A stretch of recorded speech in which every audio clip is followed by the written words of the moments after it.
What's up, guys? Mr. Chilada here with another Raid Shadow Legends video, also known as Mr. Anon. Today, I want to talk about one champion in particular who does a lot for me, probably does a lot for you if you ever, and that is Venus. Now, I know what you're going to say. It's hard to get a void rare. You might have a hard time getting cold heart, but Venus is going to be even harder to get. Shout out to Polarian for giving me not one but two arbiters, right? Because that's what they do. They give you the first one. It just takes a long time to get. I was fortunate enough to get a second one. Also fortunate enough to get a Krisk. Also a Venus. So let's talk about what Venus does in this game for you. Now, if you have Cupidus, she does even more for you. But by herself, she is a force to be reckoned with still. So let's talk about selling some artifacts first, I guess, apparently. Let's see. Now, that still might be good. Get rid of that. Definitely get rid of that. Get rid of that. Defense HP, keep that. All percentages. That's a good little roll right there. Let's see. HP. Gone. I need percentages on everything. Speed attack. You might get a double speed roll. No, we're only going for legendary banners now. Okay. So back to what I was saying. Venus. She probably is going to be one of your speedrunner, teamer, uppers, however you want to look at it. She's doing this decreased defensive weaken, right? And this is going to help you do more damage faster and in turn clear the wave quicker. I'm no expert. I don't claim to be the best. I'm more like Mr. Mid-Game. But I do know how to read, and I do know how to try things out. I do know how to do failure analysis, and I know how to troubleshoot. So things like this, trying to figure out where the teams are going to work best and where the synergies are, that all comes with trial and error. So if you're having a tough time and things just aren't working out for you, change things up. Watch a few videos, look things up, read on some things.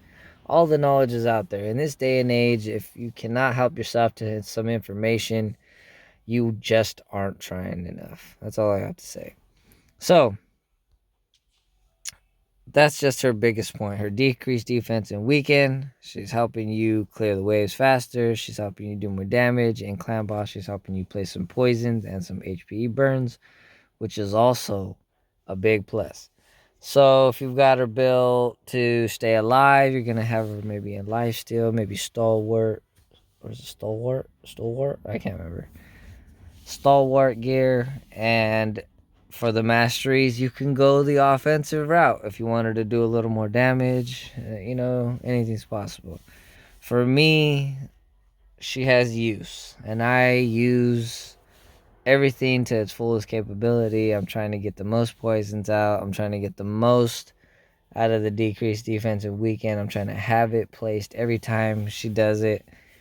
So I went with support and defense. But, argument could be made for the offensive tree, which is totally fine. I'm not right or wrong. Maybe I'm not even right. Probably half wrong. Probably like a fraction right. But all of this is dependent on the rest of your team. If this is the only champion you have, some people might be putting the best gear on her and trying to do everything with her. Who knows? But at this stage in the game, for somebody like me, it's only for progression in the tower, right? Because everything is pretty much easy. I run an unkillable comp, takes care of all the clan bosses. all of the content is pretty much cleared. I'm waiting for this new tower. I mean, these new floors in the dungeons. Right now, it's about getting through Doom Tower. And Doom Tower seems to be a struggle for a lot of people. So, I'm going to talk about why it's a problem. So, you need to have a combination of things. You need to have synergies, right? And you need to have an understanding of the enemies you're facing, right? So if you're going up against a team of torments, you don't want to be trying to boost too much of your turn meter or put too many buffs on yourself, right?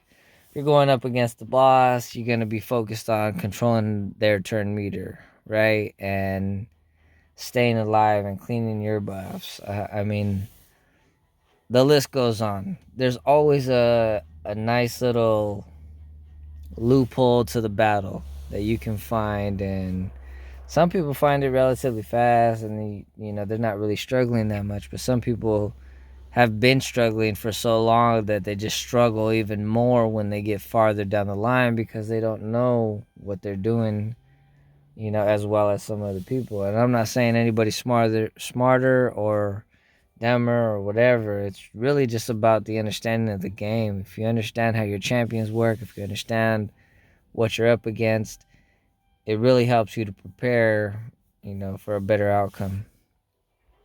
So let's get into some Doom Tower battles.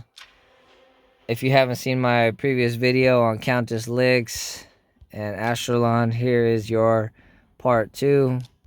We're going to rock with Krisk, Astralon, Countess Lix, Venus, and Arbiter. Strictly support, she's not doing any damage, as far as DPS, but she is allowing the DPS. So, enjoy.